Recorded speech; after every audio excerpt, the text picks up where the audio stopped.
दुनिया में दो तरह के लोग होते हैं। पहले वो जो उम्र और हालात के सामने घुटने टेक देते हैं, और दूसरे वो जो मरने से पहले खुद को फिर से पैदा करने की हिम्मत रखते हैं। आसमान का राजा बाज यूं ही नहीं कहलाता।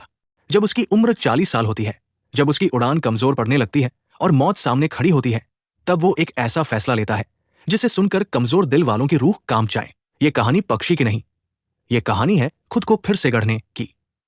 40 की उम्र तक आते आते बाज का शरीर उसका साथ छोड़ देता है। उसके पंजे मुड़ जाते हैं, शिकार पकड़ना नामुमकिन। उसकी चोंच टेढ़ी हो जाती है, निवाला गले से नीचे नहीं उतरता। उसके पंख इतने भारी हो जाते हैं कि वो उड़ नहीं पाता। उसके पास दो ही विकल्प है, हार मान ले और तड़प तड़प कर मर जाए, या फिर 150 दिनों का वो नरक जैसा दर्द झेले जो उसे नया जीवन देगा। वो एकांत पहाड़ों में जाता है, पत्थर पर अपनी चोंच मार मार कर उसे लहूलुहान कर देता है और तोड़ देता है।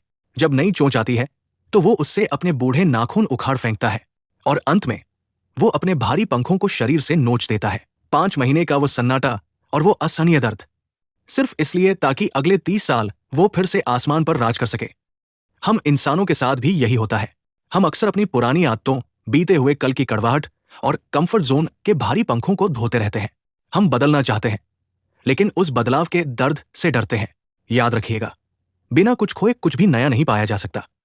अगर आज आप अपनी जिंदगी में फंसा हुआ महसूस कर रहे हैं, अगर आपकी पुरानी पहचान आपको आगे बढ़ने से रोक रही है, तो बाज की तरह बनिए। अपनी उन आदतों और बोझ को पत्थर पर पटक दीजिए जो आपको उड़ने नहीं दे रही है। बदलाव दर्दनाक होता है, लेकिन बदलाव जरूरी भी है, क्योंकि अंत में चुनाव आपका है। या तो बीते हुए कल के बोझ तले दबकर खत्म हो जाइए, या फिर दर्द को अपनाकर एक बार फिर ऊंची उड़ान भरिए।